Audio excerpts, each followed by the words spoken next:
All right, folks, welcome back to BEG Wrestling. We are here with none other than Sarah Hildebrandt, the United States representative here at the Paris 2024 Olympics, 50 kilograms. Sarah, thanks for coming on the show. Yeah. How you feeling? Oh, I'm excited. Got a lot of energy, so. I can tell. I'm ready. Yeah. I can tell. Now, first question I have to ask you, Don Parrish told me to ask you, are you still in your bread making phase? Oh, no, which is such a sad thing to report. Really? But I know. Okay, I got into it before the pandemic, so I know it became a big thing for people during the pandemic, but I was on it early, did it through the pandemic, and then having a sourdough starter is like having a child. Like, you got to take care of it. And I was just on the road too much before the last Olympics, and I'm like, I can't having a what? maintain this. A sourdough starter. You got to feed it, let it, it grows really big, then you got to discard some, feed it some more. Timing is so a thing. I would wake up at 2:30 in the morning to turn my dough if I was making something. It was ridiculous. It was taking over my life. Wow, you just blew my mind. I know nothing about bread making. It's a whole world, yeah. But I can't imagine making all that bread is probably good for right. And then on top of that, weight, I didn't get right? to eat any of it. Exactly. I would wake up and crack a dawn and then not even get to enjoy it. So yeah. No, sad to report. All right, no well, bread from me. That's very interesting, though. But not for much longer. I'll probably go back one day. Okay. Well, I'm going to ask you about what after these Olympics, but before I do that, third in 2020 Olympics, Yes. right? Didn't sound like you were coming back, and then you get third, and you're back. I'm back. What is different now than 4 years ago? Oh gosh, so much so that at least I've started to question, are you going into Olympic trials? I was like, are we on the right path? Because this feels so different from last time. But I think, it's tempting to want things to be the same. But I knew I didn't reach my ultimate goal.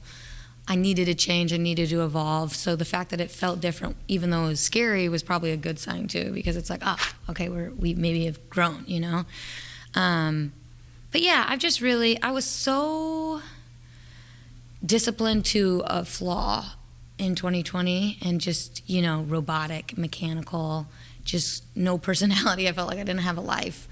And that's not what I want wrestling to be. So just injecting some intuitiveness back into my personality and fun, playfulness, not taking myself so seriously, has been so huge and very important to me. So Yeah. Wow, that's fascinating. Yeah.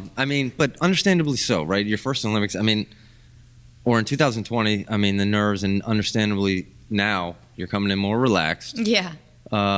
Mentally stronger and physically? Absolutely. Oh my goodness. Okay. Yeah. I've adjusted to the weight so much more, coming down to 50. That was my first time going into the Olympics, really. It was the first year being there.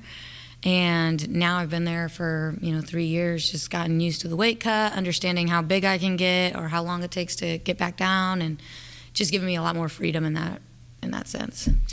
I have to go back to just, you've talked about how different it is this year than in 2020. What has been, you seem like you're having fun right now. Today you seem like you're having fun. What's been the most difficult part of getting to this point? Trusting that, sports culture really advertises this grindy, hard mentality, and everyone tells you this, and I was praised for that, and I saw it work. So to see it work, to be praised for it, and then be like, no, is so scary. You had to let go of that and trust your intuition, which is not black and white. It's very gray. You're stepping into a completely unknown territory, one that people might even question, ooh, wait, are you sure that's what you want to be doing? And you're like, oh, is it what I want to be doing?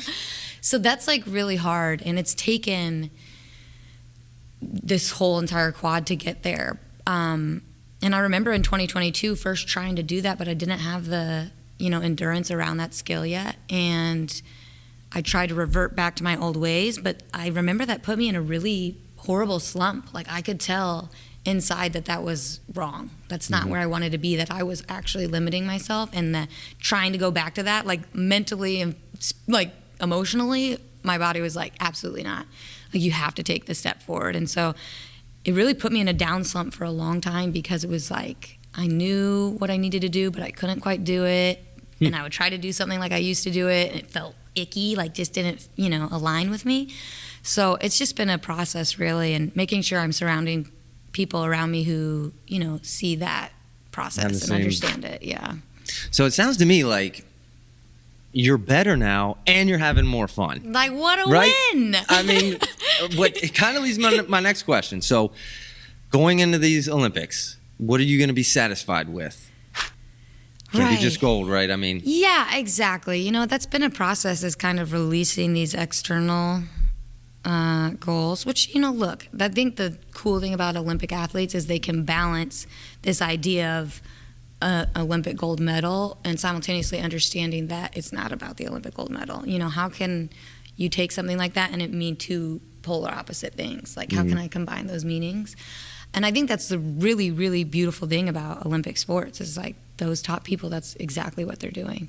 And so, yeah, I've just been working a lot on that and just, I have a lot of values that I try to lead with every single day. And I want that authentic expression of those values and my philosophies to be on display when I step on the mat. And if I can do that, that's a win to me. And I also think those are things that will help lead to the best chance of that medal anyway. So, that's kind of where my mind is at, and just kind of living each day with those values in mind, authentically and with a lot of awareness. And I don't think you come across lose. A very authentic person. Oh, to thanks. Me. So, no, that's Appreciate great. It. Now, I have to ask you, there's a recent explosion in women's wrestling. I'm predicting it's just going to absolutely explode. So I'm just asking everyone, I want to hear your story about how you got into wrestling initially, because I think there might be young women out there who might appreciate hearing that. Yeah. Oh, my gosh, it's exploded. It's so cool. Okay, so I started wrestling. So I was trying to start a girls' intramural program in my middle school to no avail. Nobody wanted to come out for the girls' wrestling intramural, which is fine and dandy. But so it actually just worked out by chance. So the smallest weight class in middle school was 75 pounds. They didn't have anybody small enough to be on the team. My older brother had just gone through the program. He was very talented. So the coach was like familiar with my family. Mm-hmm. And then there was me like popping up being like, can we start a women's team? Can we start a women's team? And they were like, no. But they were like, oh my gosh, I just weighed 60 pounds soaking wet. You know what I mean? They're like, you just go out on the mat, don't get pinned. I'm like, okay, now I'm getting ready for my second Olympics. Wow, that is incredible. I mean, so yeah, and I mean, that's not the first story I've heard where basically it's almost like the opportunity wasn't there. And right. Now that these opportunities are coming up and stories like yours are being told, to me, I'm predicting it's going to explode. Now, next question. After you win this gold medal, what's the first thing you do?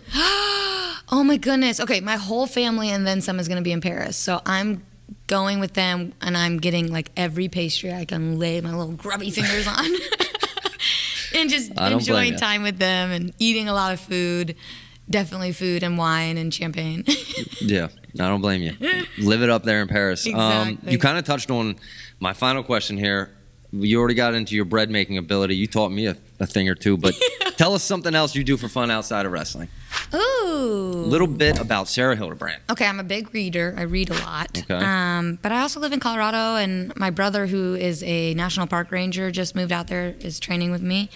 And yeah, he's a national park ranger, so he's always, taking me out and about, hiking around. And I just like to be out with nature, put my feet in the dirt, just, having a good time with that. A tight-knit family. Yes. At Beaver Dam RTC. That's my last name, right? Beaver. Really? That's why I'm promoting it. Oh, you're like... Hey, folks. Sarah, you've been incredible. I want to wish you the best of luck. Guys, Sarah's going to be representing the United States of America in Paris 2024 Olympics, 50 kilograms. Let's go. Sarah, thank you for coming on, and best of luck.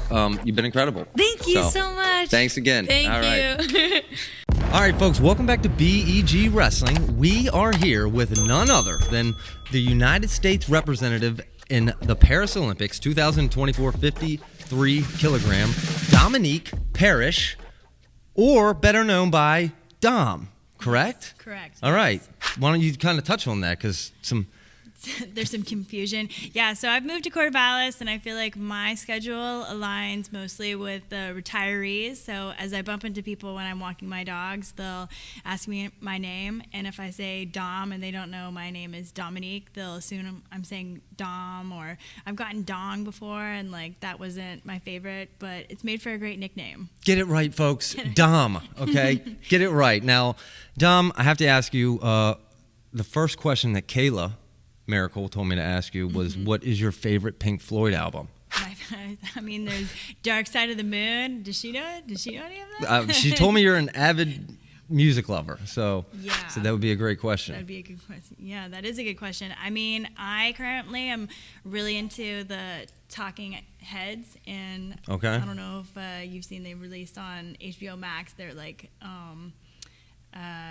it's Stop Making Sense, and it's like basically it's like a video of one of their concerts, their like biggest concerts, and I haven't watched that yet, but I'm excited. But they're like kind of like funky. Yeah. Like I feel like that would like be a good dancing watch. Music. Roller skating music. I'm not good at roller skating, but if I could dance and roller skate, that's what I'd listen to.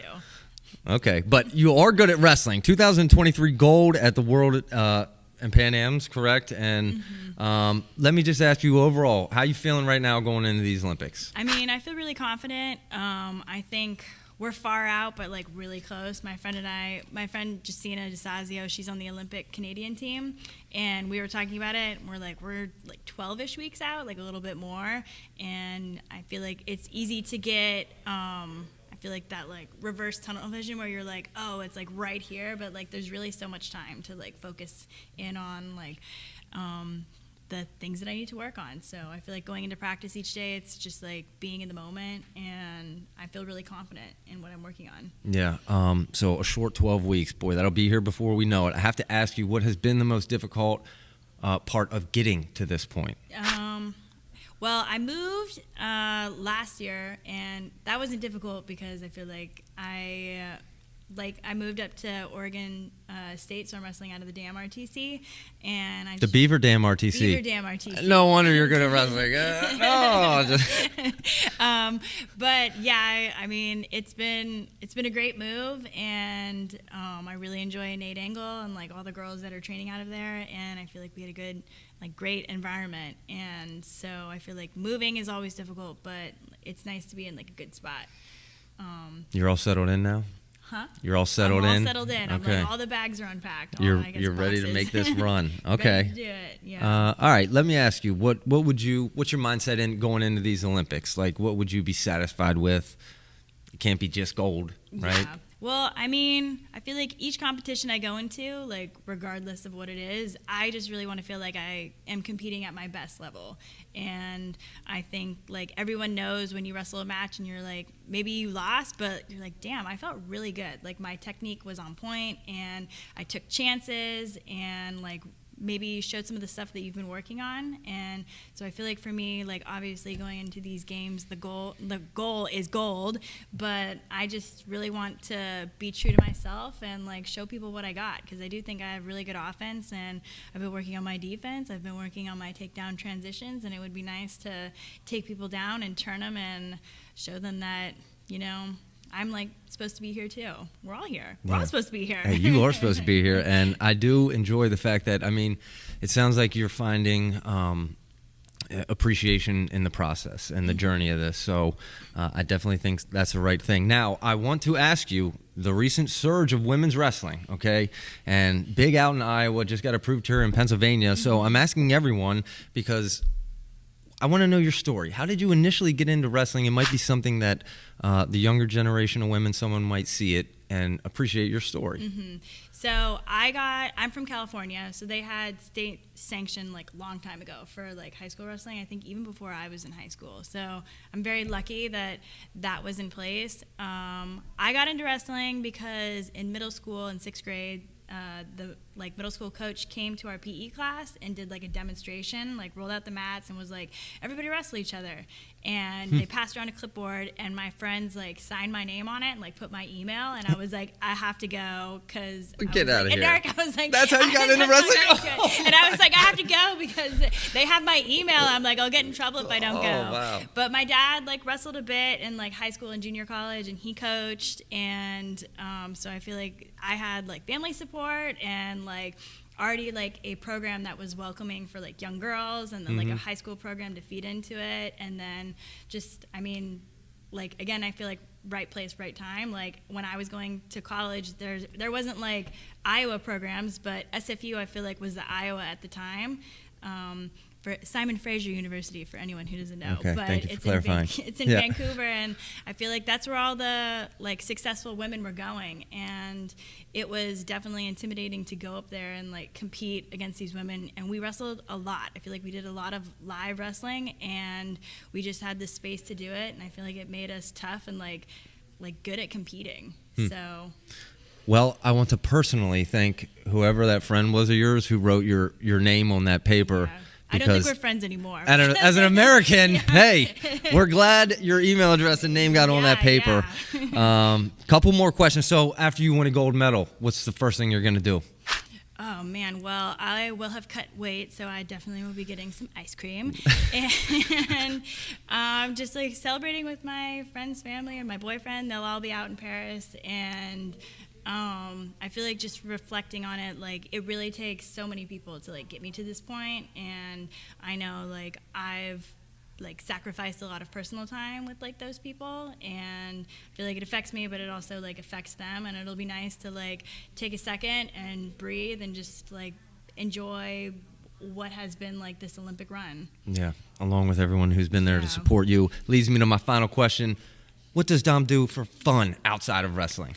So I have 2 dogs, which I've learned people really don't like when you compare your dogs to their babies. So I've tried to stop doing that. But I'm trying to empathize. I'm like, I see why you don't like leaving your babies, because I don't like leaving my dogs. But I feel like all of my hobbies now center around my dogs. So I like walk my dogs. I interact with old people at the park with my dogs.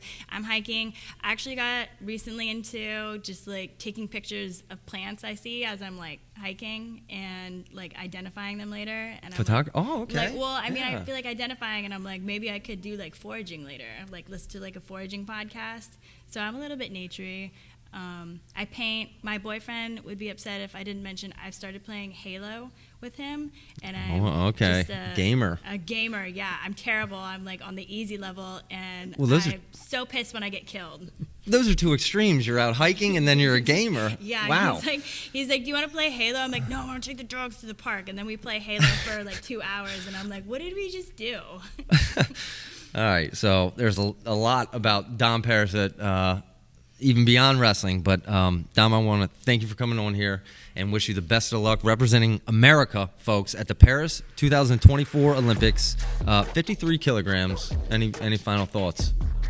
Tell America Go what Team you're going to do. USA. That's what I'm talking about. Dom, thank you so much. Appreciate you coming on. It's been awesome. You're a natural. By the way, when you do have that podcast, it sounds like you're going to know what you're doing. I'm going to have my own podcast. It'll be sweet. Yeah, you said about the foraging or what, the right? foraging podcast.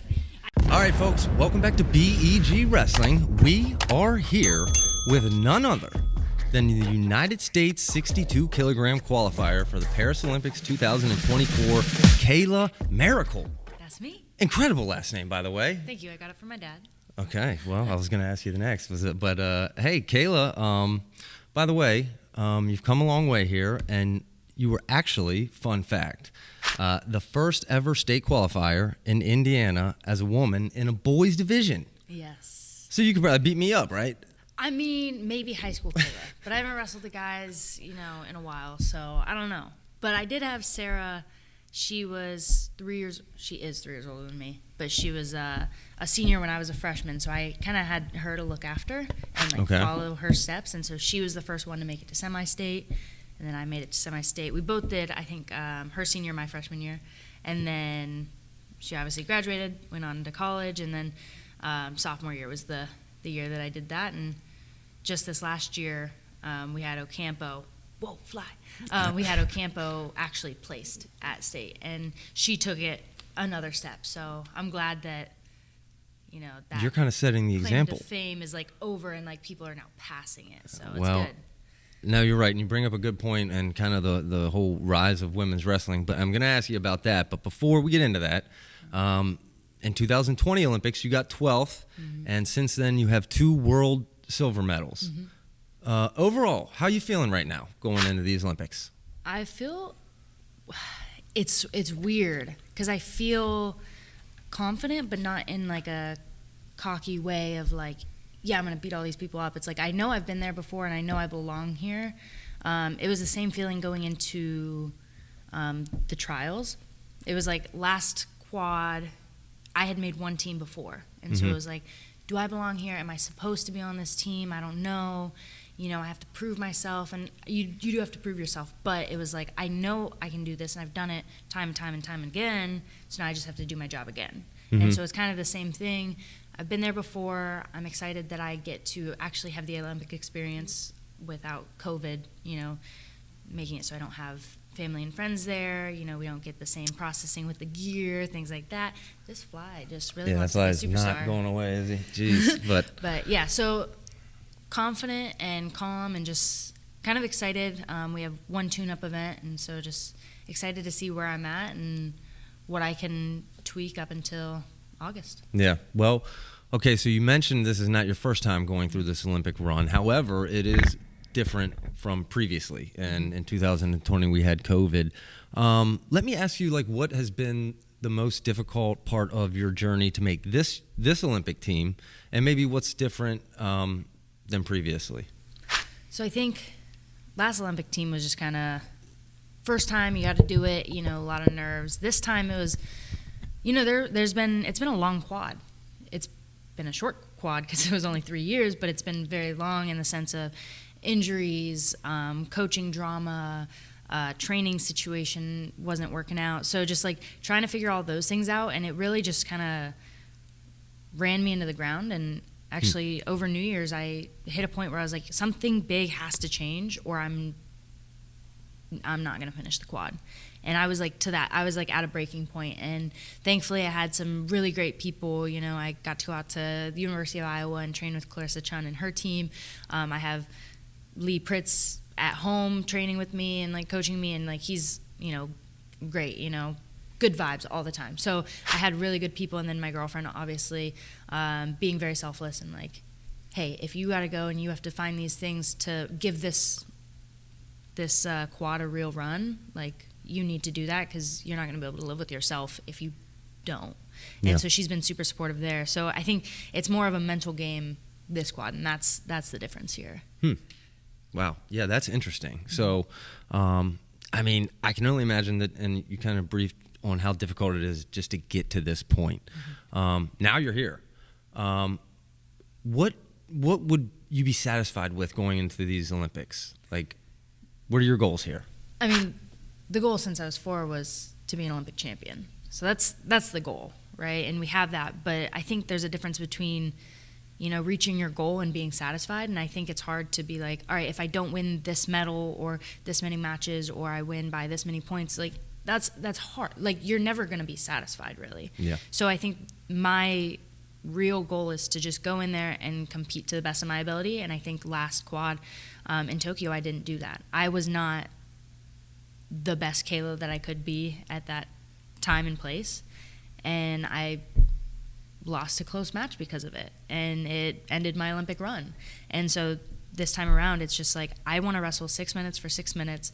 And I'm going to trust that my coaches, my training partners, my training has paid off, and that version of myself is going to be capable of winning an Olympic gold medal. I'm sitting here now and I know that I can. I've been in the world finals twice, so it's like I know I'm right up there, but I have to show up. And so I just want to show up and be free and let it go, and I think that's what'll make me satisfied. You know, like it's not always going to be a storybook ending for everybody, and that's a hard pill to swallow. Like only 6 women are going to go home actually happy because there are only going to be 6 champs. So hopefully I am one of them, but in the end it's just being my best self and I'll be satisfied. Yeah. So you kind of talked about the difficulties of physical and mental. I just want to ask you, what, in your opinion, what is more difficult, the physical training or like the mental fortitude that is required to be an athlete of this caliber? Mental, 100%. I think anyone can do hard things. We can push through a hard practice. You know, you can work on your technique. You can focus on your weak areas, things like that. You can work really hard in strength and conditioning. You know, you can push through those bike sprints, the Airdyne sprints, and that's easy in a sense. Like, it hurts. It's like it hurts and it's painful, but it's not. You're not like suffering. And sometimes like the mental aspect, it's not just in the room that you're thinking about these things or going through these things. It's you take it home with you, and it's with you 24/7, and you have to figure out a way to work with it. And like, you know, anxiety's going to be there, fear's going to be there, doubt's going to be there, but it's like, how can I use those things to help myself when I'm in the room, but also how can I use them and like dampen them down almost? You know, like, I can have fear and anxiety, but those things can't have me. They can't have a control over me. And I think figuring out a way to control them is tricky. And not everyone can figure that out. And I think there are so many really great athletes that can't figure that out, and they can't figure out that piece of the puzzle, so they can't make that next step. Yeah. No, that makes a lot of sense. And I mean, it sounds to me like a lifestyle. Mm-hmm. And I do want to ask you, because the recent growth in women's wrestling, and you mentioned you've been out in Iowa, I would say especially in Iowa. Iowa's taken over women's wrestling. I just want to ask you how you initially got into it, because, again, I think women's wrestling is on the brink of exploding, and I think by sharing the stories of how you even just initially got into wrestling might be beneficial for, like, the younger women's generation. Yeah, I mean, I feel like my story is the basic one, the normal one of my dad was a coach, my brother wrestled, and so I was around it. And I'm 4 years old, and I'm climbing the ropes, and my dad's like, wait, where's Kayla in practice? And they're like, oh, she's up there. And he's like, oh, okay, cool. And so I'm just like that crazy kid. And eventually I was like, you know what? I'm bored of this. Like, what's that meme where he's like, or that video, and he's like, I'm tired of this, Grandpa. I was like, I'm tired of this, Dad. Like, just sitting on the side. And I asked my parents if I could try it, and my mom was like, yeah, sure. Like, we'll know where you're at. You know, you're going to be on the mat competing. You're not going to be under the bleachers being crazy. You know, let's do this. And then my dad actually didn't really vibe with the idea of it. He had some girls in his club, and they were kind of there for the wrong reasons, like to get close to guys, to prove something, not for like the love of the sport. And he kind of struggled to deal with that, and he thought it would be the same way with me. But eventually he was like, you know what, we'll let you try. So he actually made practices really tough. He had some guys that were on his team for years quit. They were like, whoa, this is not what we signed up for. And I'm 4 years old, and I'm like, this is so fun. I love it. And just stuck with it. And, you know, when I was 4, I was like, I want to be an Olympic champion. Women's wrestling wasn't even in the Olympics. I'm like, I don't even think I knew what the Olympics were. I just, like, heard that it was, like, this pinnacle thing. I'm like, yeah. Great idea. I'm going to do that. And, yeah, just stuck with it. Crazy enough.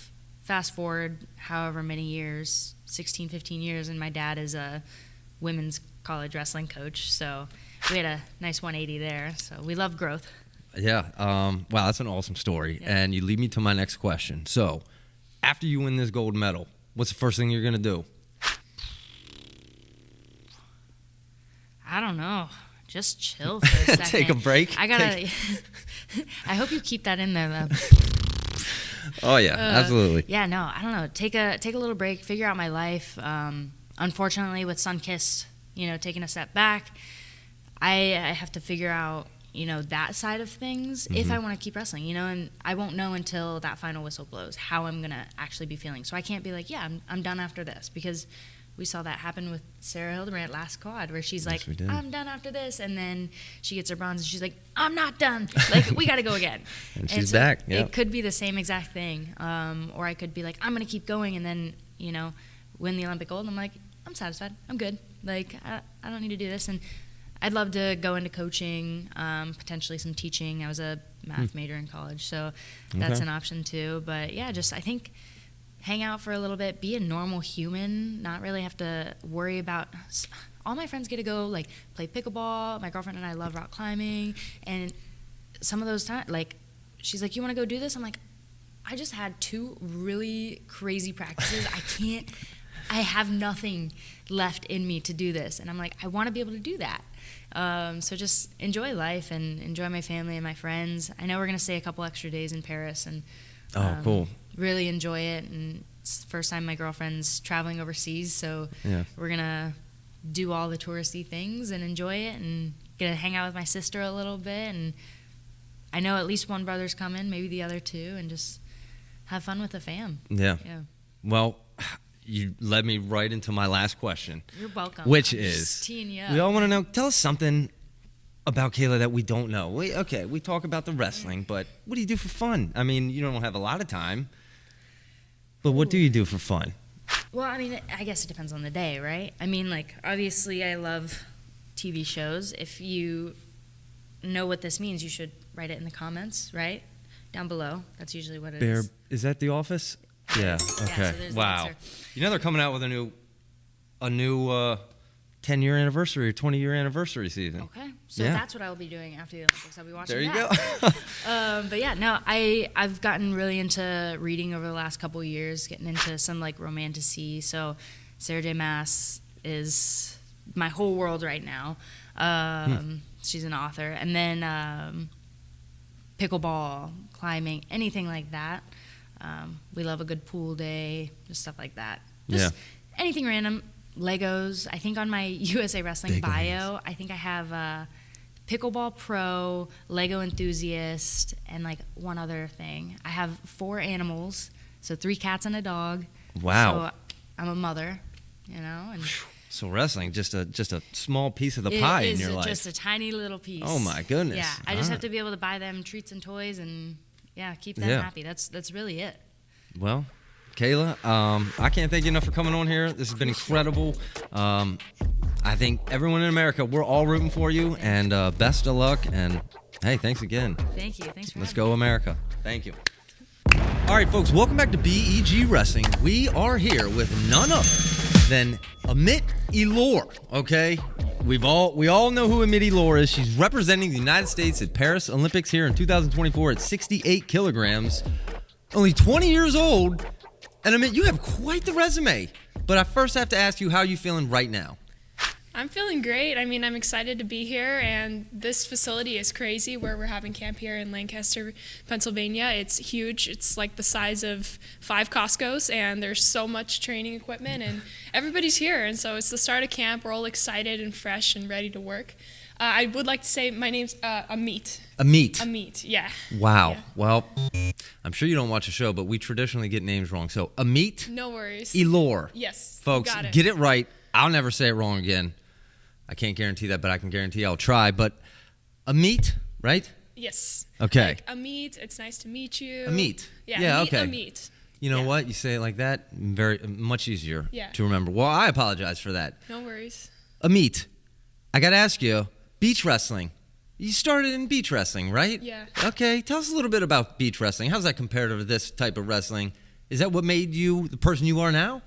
I mean, beach wrestling is really fun. I think it's very different. You can't compare it to wrestling on the mat just because of how the sand moves. The rounds are shorter. The rules are different. You can't hit your knee or touch any sort of body part to the mat, or else it's a point for the other person. I did get the chance to go to Cadet Beach Worlds. I think that was in 2019, right after regular Cadet Worlds, and it just worked for like flying from Bulgaria to Ukraine. But it's really fun. I think if you ever are on the beach, you should bring a partner with you and just drill on the beach, because why not? Yeah, I mean, running's more difficult in the sand. I can't imagine how much more difficult wrestling would be. You bring up 2019, which technically you have not lost a match on the mat since 2019. Is that correct? Yeah, that's correct. Well, that's incredible. And you're only 20 years old. Let me ask you, how long do you think I could last in a match before you would pin me? You? Yeah, me. Oh my gosh. I mean, I guess we could try, but No, I was just kidding. I don't want to actually don't try. know. I don't know. I don't want to actually try. No, Yeah. I mean, come on. I don't want to embarrass myself here. But, all right, you are a 2-time world champion here. So I want to say you kind of feel like you're in a familiar place, but you're not, because you're only 20 years old. Let me ask you just point blank, going into these Olympics, what is your mindset, and what would you be satisfied with as a result? I mean, honestly, I would be satisfied with Olympic gold. That's what we all are chasing after. But my mindset, I'm trying to treat it like any other competition. I'm trying to treat it like a world championship. But the truth is, it will feel different, and I'm preparing myself for all of these new experiences that are ahead of me. No, I understand that. Like, what has been the most difficult part of your journey to get to this point? You know, honestly, the most difficult part has been making the drop to 68 kilos. It's taken a lot for my body to adjust to that weight and change my lifestyle a little bit, track more of what I eat, and still maintain training at that new weight. So that has been tough for me, and just having more competitions packed into these past few months compared to the other 2 years.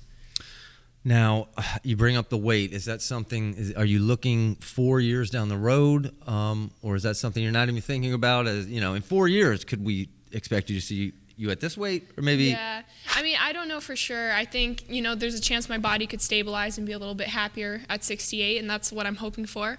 I mean, who knows, right? I just want to take it 1 year at a time and see in that moment where I feel best. Okay, that makes sense. Are you doing U23s this year? U23s. I don't know how I'm going to feel after the Olympics, but honestly, most likely I'd like to do U23s, yeah. Okay, so you've done U20s, U23, and senior the last 3 years. Yeah. And I was eligible for U20 this year, but the trials were 1 week before our Olympic trials. And I just didn't want to take the chance flying back and forth. It would be too much right before trials. So I kind of feel bad because now I can do U23 possibly, but U20 is already out of the picture, Yeah. Now, you bring up a good point. Do you ever get concerned about burning out in this sport? You're 20 years old. We all know your accolades. I mean, people are calling you the female Kayla Sanderson. Okay. Oh. Now I don't want to give you too, because we're going in this Olympics. But in all seriousness, though, is that a concern that you have at all? I don't think so. I have a lot of hobbies. I enjoy doing other sports like jiu-jitsu. I did judo growing up too. I think if I'm able to have a balance with my lifestyle and enjoy doing hobbies and knowing when to take a break from wrestling, I don't think I'll get burnt out. I think I just need to be aware of how I'm feeling and kind of manage that and adapt in the moment. Obviously, there's times that you will face burnout, and it's just part of it. We all have days, especially in a hard training camp towards the end, that we just step on the mat and we're so tired, but we have to just do it anyways. Yeah. No, it's definitely some mental and physical fortitude there. But I want to ask you, and I would like for you to kind of briefly tell your story, because obviously women's wrestling is exploding. So I'm asking everyone just to kind of briefly tell your story of how you initially got into women's wrestling, and I think there's going to be women out there who might appreciate hearing it. So I started wrestling when I was 4 years old. My older brother was the first one in our family to start wrestling, and he started in high school. So my mom and I would go watch him every day, and luckily there was a kids program where he was training. And I don't know why, something about it really caught my attention. It just looked so fun. And I loved being physical. So something about how physical it was. And I did gymnastics too before. So it's just because it was on the mats. So I asked my mom for quite a while if I could join. And at first she was pretty hesitant. But then she's like, okay, go out there, ask the coach. And I was pretty shy. But I wanted it so badly that I went out there and I was like, I want to wrestle. Can you please let me wrestle? And luckily they agreed, and I've been wrestling for a while since then. I did do some other sports. I did jiu-jitsu. I did judo for a little bit, but wrestling has always been my favorite sport. It's always what I come back to. Do you think the judo, jiu-jitsu, has that helped you, do you think, at all in wrestling? I definitely think it's helped me. Jiu-jitsu, I think, has helped me a lot with scrambling and groundwork and just body awareness and maintaining a good balance. And judo, obviously, we've learned a lot of throws through judo, and you need to know how to translate it to wrestling and know what to take from it and what not to. But it's been really helpful for me.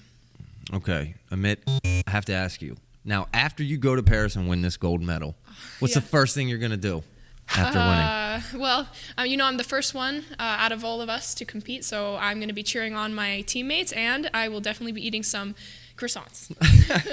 That's definitely going to be enjoying a lot of French pastries because they're the best. Well, Sarah was telling us how she makes bread. Maybe she can bring some bread for you guys. But all right, one last question, and I want to thank you for coming on the show. What do you do for fun outside of wrestling? You talked about jiu-jitsu and, you do all these sports. Tell us something we don't know, something you do for fun. I'm a huge foodie. I love to try new restaurants. I like to bake and cook. I also love reading. Like, that's more of a recent thing. Really love Colleen Hoover books. I love animals too. So like if I get a chance to spend time with a dog or a cat, I will do that for hours. Do you have any pets? Yeah, I do. I have a Samoyed. So they kind of look like a white husky. I've had her since I was 12. And she's a lot of work. She's high energy, but we love her. And yeah, I have to groom her a lot too. But yeah, a lot of things I enjoy doing. Okay. Well, common theme, dog lovers here. You're a foodie. What's your favorite food? Oh my God, that's a hard question, and it will probably change depending on when you ask me. But right now, like carbs, probably Italian food, pizza, pasta, gelato. High five on that. Okay. Also, big pizza fan here. Yeah. Well, Amit, I can't thank you enough. And folks, Paris 2024 Olympics. Amit's going to be there representing United States of America at 68 kilograms. And I mean, I'm going to ask you for your autograph after this because, go check out her resume if you don't already know, folks. But Amit. Sorry. Amit. I'm going to edit that out. But No worries. Thank you so much. And you're incredible. I admire you. And good luck. And thank you for representing America. Thanks for having me on the show. All right. Thank you. You're great. All right, folks. Welcome back to BEG Wrestling. We are here with the one and only Kennedy Blades. And as you've all heard me state before, officially the coolest name in wrestling and officially representing the United States of America at Paris 2024, 76 kilograms. Kennedy, congratulations. Thank you for coming on. How are you feeling right now? I'm really excited, especially being at this camp with a lot of high-level athletes. So this is going to be a great opportunity for me. Now, shockingly, you're only 20 years old. You have to be pretty nerved up. You're nervous, right? I think I'm more excited. I think that my age is an advantage because, I still have as many runs as I want. So, I mean, I can really just put it on the line, especially since I'm only 20. Well, you certainly put it on the line, knocking off Adeline Gray to get here.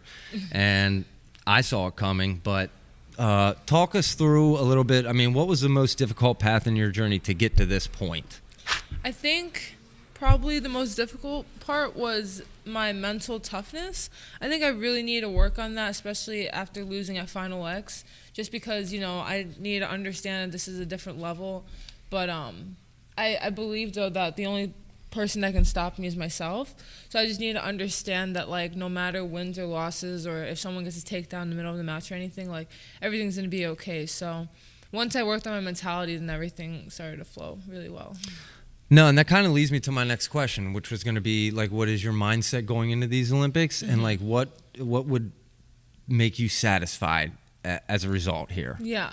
So my mindset going to the Olympics is just honestly to go out there and have fun. I mean, I've been training all my life for this tournament, and I'm just really trying to look at it as just a tournament because, I mean, I've been wrestling tournaments all my life and been giving it my all. So everyone's going to give it their all at the Olympics, and I'm just, ready for the battle. And I think what will really satisfy me is just understanding that I gave it everything I had. I mean, I'm doing everything I can to leading up to the Olympics, as far as sleeping well, eating right, doing not putting bad stuff in my body, stuff like that, just the small things. And then because I don't want to leave any regrets, so especially when I'm at the Olympics, I just want to go out there and just wrestle and have fun, and whatever the outcome is, I just know I gave it my best. Well, that's a common theme, and I agree with that. I mean, we talked to your coach, and now I've been asking everyone this, and I believe your sister wrestles as well. And we all are well aware of the emergence of women's wrestling in America, okay? So I'm asking everyone, I'd like to hear kind of your story on how you initially got into wrestling in the first place, because I think there's a lot of young women out there who would appreciate hearing it. Yeah. So when I was younger, me and my sister we had a lot of energy, and my parents needed to figure out a way to to have us like be more calm. And there was 2 of us, so it was just crazy. And so my dad taught me and my sister boxing at first because he was training this fighter, and he would bring us to the gym, and we would try to mimic while he was training him. So then he's like, "Do you guys want to learn?" And we were like, "Yes, of course." So then we started to learn. But then my mom thought it would be good to put us in like an organized like sport, because we would be giving each other black eyes and bloody noses. We were like literally 4 or 5 years old. And it was kind of, because when we went to school, they were like, what's going on? But then, so they put us in Brazilian Jiu-Jitsu, and we got really good very fast. We would train so much at home and stuff, because what me and my sister had in common was we didn't like losing.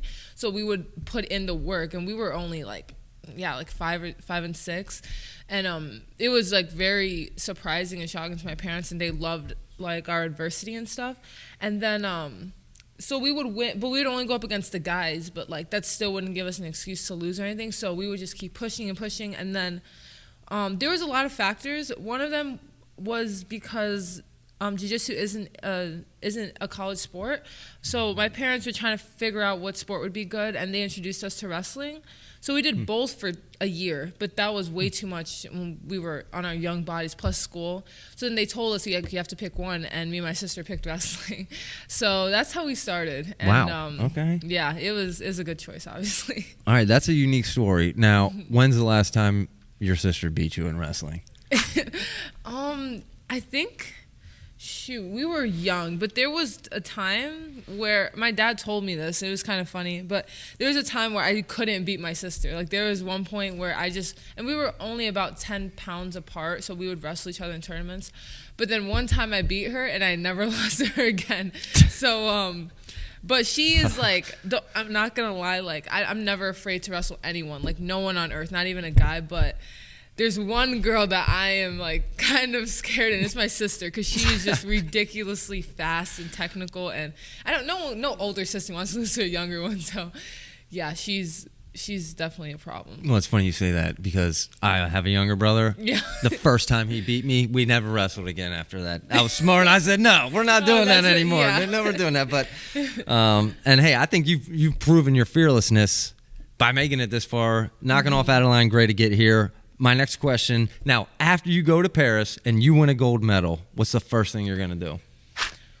Ooh, the first thing? I haven't even thought about that. I think I don't know. It's probably better you haven't thought about that. Because I know, we got to get the job done. I guess just take a break. I haven't taken a break in a while, because Coach he says when 1 week makes a person weak. So if you take 1 week off, wow, I like that. then it makes 1 week. And the whole is like all of us is just out kids. We're like, no, there's no way we're gonna take a week off. So max is 6 days, and then we're back into it. But I don't even take that long. It's just that itch that you just want to keep getting better, and because once you're at the top, there's a huge target on your back, so you're not trying to go down. But I think I want to take a small break after. Yeah, well, I think that would be well deserved. Yeah. But I mean, you're right. There, as you get older and experience all this success, I guess you're gonna have to learn how to deal with kind of having a target on your back. But I want to thank you for coming on. One last question, okay? I want to know about Kennedy Blades outside of wrestling. Yeah. So tell me something interesting about you that we don't know outside of wrestling. I guess when I was a little girl, I've always wanted to be a model. So that's like one thing I probably want to do after wrestling is modeling, but specifically runway modeling. So like you walk on the runway. Yeah. So I think, that's probably one thing some people don't know about me, but I really do like modeling and fashion and all that stuff. So. I think you could do it. Obviously, you're athletic. I think you'd be all right walking down that runway. But all right. Well, Kennedy, again, I cannot thank you enough. And as an American, we're all rooting for you over in Paris. And I want to wish you the best of luck. And I hope to talk to you again soon. But again, can't thank you enough for coming on, and wish you the best of luck. So. Thank you so much. Thank you. All right, folks, welcome back to BEG Wrestling. We are here with none other than Coach Steiner, okay, the U.S. Women's National Team Wrestling head coach. Coach Steiner, welcome to the show. Thank you for coming on. First question I have to ask you, how are your overall feelings about the team this year? I think we have a very strong team, right? I mean, we have a mix of some veterans that have been there numerous times before, and then we have some young ones, but very talented group of young athletes, right? So I feel very good about this team. I think that the U.S. is in a position right now that whoever we put on a world team or an Olympic team is ready to do some damage, right, and come home with some hardware. So I feel no different about this team. I think that we have great expectations for Paris, and I think we do as a program and a country. I think, but I also think the athletes have very high expectations and are looking forward to going over there and not just being a participant. Right? Yeah, no, absolutely. So here we are. I want to ask regarding how we got to this point. I mean, we have Amit Elor and Kennedy Blaze, both two 20-year-olds here. Right. So there's a wide variety of age ranges here. Is there any difference in maybe your coaching style or technique and approach in regards to just the age variance? Well, I just think with them, you got to make sure you're covering all the bases, right? Because things are new, and I think, for some of the other ones, as you prepare for the Olympic Games, the Olympic Games are a whole different animal from just a standpoint of just the logistics, right? Mm-hmm. And how we go about each day, because we're spread out over 7 days of competition, right, with the athletes. So we have one athlete starting each day. So that alone causes some issues logistically, right? Because some are in competition and others are still 5 days away from competition, right, or 5 or 6 days away. So it definitely, while we're focusing on the one on the mat, the other ones need some attention as well. And so just the little things like that. And going into Olympic Games, there's so much hype and there's so many distractions that can come into play. So we're trying to get ahead of that right now with them. We have a meeting actually tomorrow where we're going to sit and talk about a lot of these things, that how to manage it, right? And what to, don't hide it. There's stress coming, right? But let's manage that stress and know how to deal with it, right? Whether it's from media, whether it's from family that are going to be there watching you and they're going to want some of your time, right? And they should have some of it, but let's make sure we're managing it to a sizable amount, right? That we can handle. And so there's all those different things. So we'll definitely get down to the nitty gritty with all of the athletes, just to touch base again, make sure they have a good plan going in. And once we're through that, then I think the athletes they know how to do their job, right? I think it's just the things off the mat and making sure we're doing a good job of managing that. And I think that's fascinating that's what your response is, because I think everyone initially thinks on the mat. And I mean, obviously, you've been through this, 4 medals in 2020 Tokyo Olympics. Mm-hmm. That routine, and I mean, you just bring up a fascinating point to me, all the challenges off the mat that you can foresee going into Paris. I mean, would that schedule be the most difficult thing, or maybe there are some other things that... Well, the thing is, even for the ones that this is their second Olympic team, like Kayla Miracle, Sarah Hildebrandt, this Olympics will be a lot different than Tokyo. Right? Remember, Tokyo was a COVID Olympics. Yep. And we were completely sequestered going in. Before the Olympics, in our acclimation camp, we were sequestered.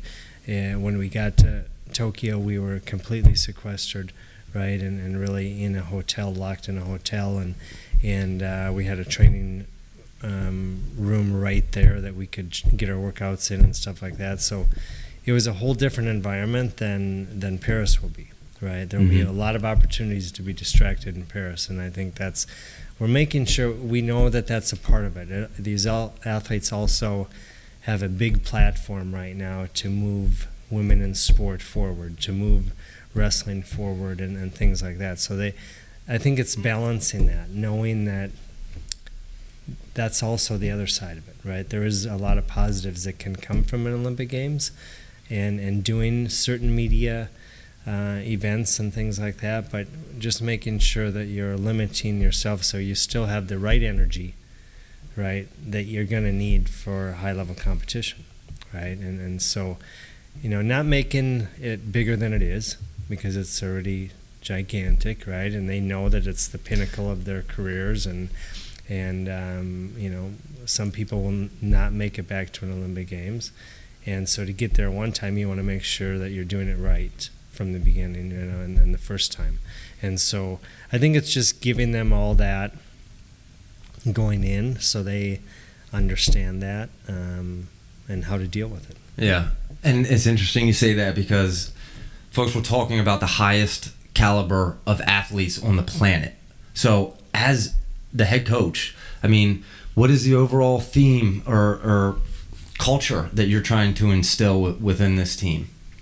Well, I think number one, be grateful for the opportunity that you have in front of you, right? And don't make it a burden, right? It's an opportunity that most people never get, and to take advantage of it right now, and be grateful for this moment, and don't be afraid of the moment. Don't make it bigger than it is, and be yourself. Be authentically who you are, and if you can do that and enjoy the moment as it's happening, I think we're going to be fine, right? We have a great group of athletes that know how to wrestle and know how to win, or otherwise they wouldn't be in this position to begin with.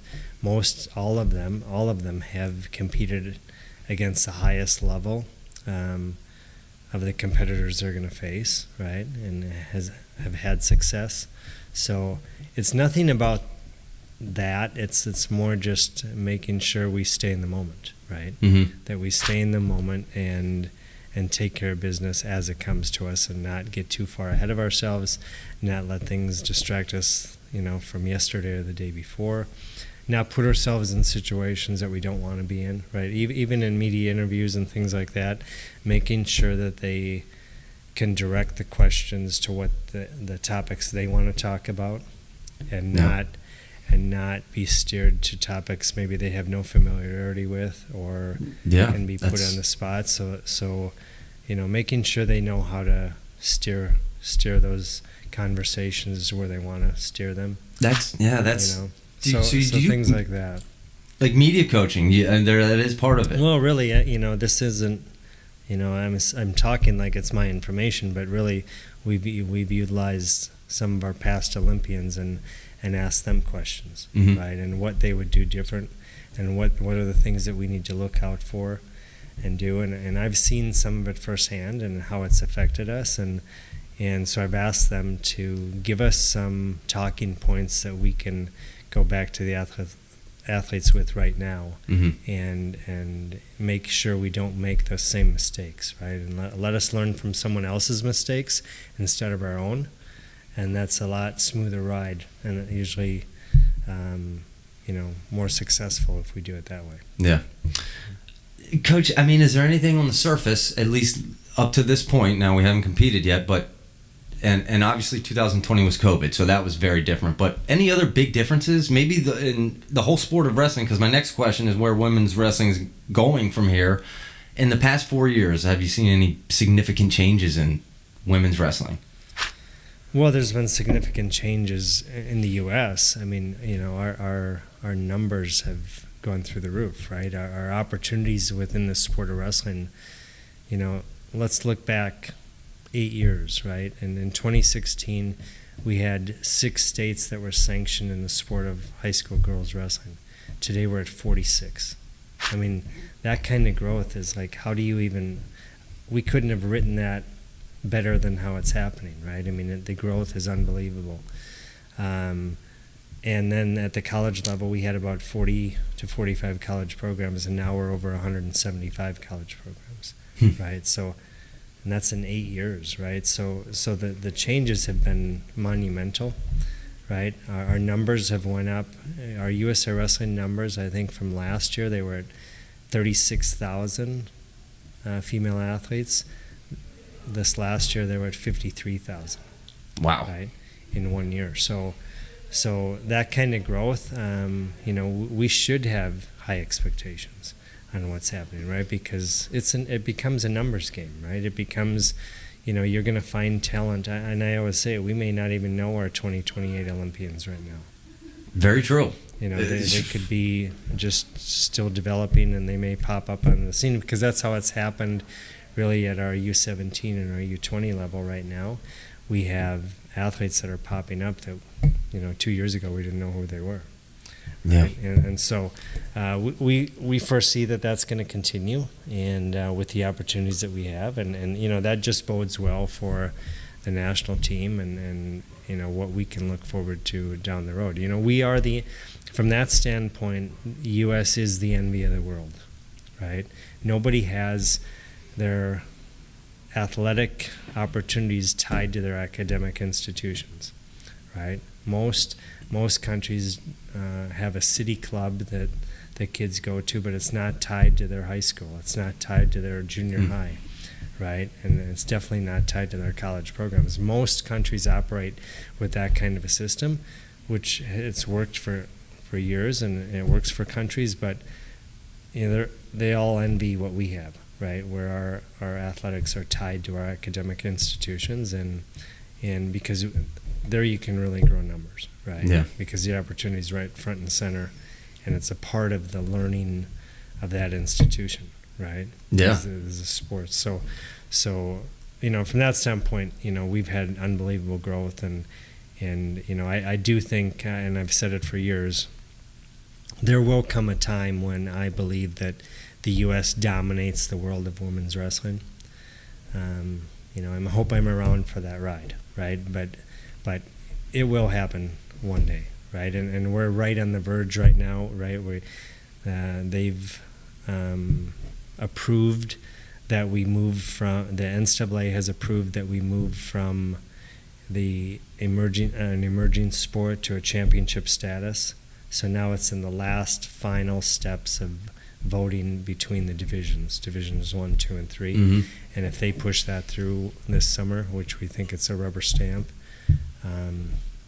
then I think that's really the last step to really solidifying women's wrestling in this country is getting that championship status at the NCAA level. Yeah.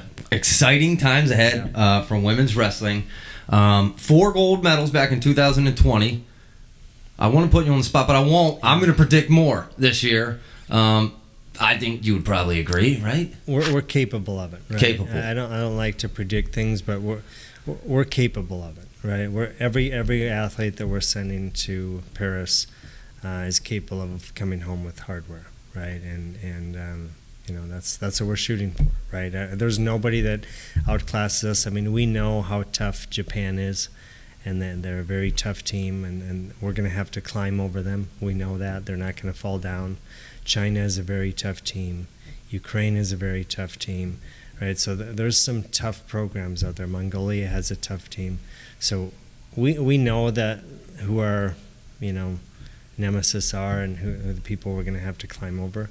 But I think we're ready for that challenge, right? I think we're set up good for that right now, and we just need to make sure we're taking care of our business and focusing on us, really. Right? Yeah. Right now, the focus, you can't worry about every obstacle out there, right? We have to stay focused on what we're capable of doing and making sure we're doing it when we step out on that mat, right? Yeah. And having the right mindset.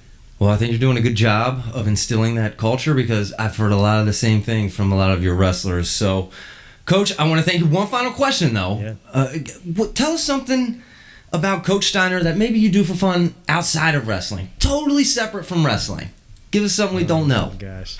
I grew up in North Dakota. I grew up on a hobby farm in North Dakota. I love riding horse and being around a ranch and things like that. That's my upbringing. So I don't get a chance to do it very often, but I love doing it. That's kind of where go hang out with David Taylor, ride some horses with him. Exactly. Huh? Hey, no. That's where I grew up and where my heart is. I love. We grew up on water and a boat and water skiing and things like that. Again, I don't get many opportunities, but those are things that I've grown up with, and those are the things you miss, and like those opportunities when you can do them. But well, let's save them for a little later, because we're worried about America right now. Going to the Olympics, Paris 2024. Coach, I can't thank you enough, and wow, I admire you and your team. And let's go represent America the right way. Yeah, let's do it. And we appreciate everyone out there and the support they're giving back to these athletes. They deserve everything, right? They've worked very hard to be in the positions they're in, and you know, it's just not a given, right? I mean, a lot of people never reach they can make all the right decisions and do all the right things, and they'll never get to this level and never have this opportunity that these athletes have now. So I think I think we have a team that understands that, right? Yeah. Because they've seen that. They've seen their best friends and some of the people around them that, you know, maybe done all the right things, but just are not going to make it to the Olympic Games, right? And so I think it's helping them appreciate this opportunity and be grateful for this opportunity, and let's go do our job and make America proud. Make America proud. Grateful for the opportunity, but let's go take advantage of it. Coach, thank you so much. Appreciate your time. Absolutely. Thanks.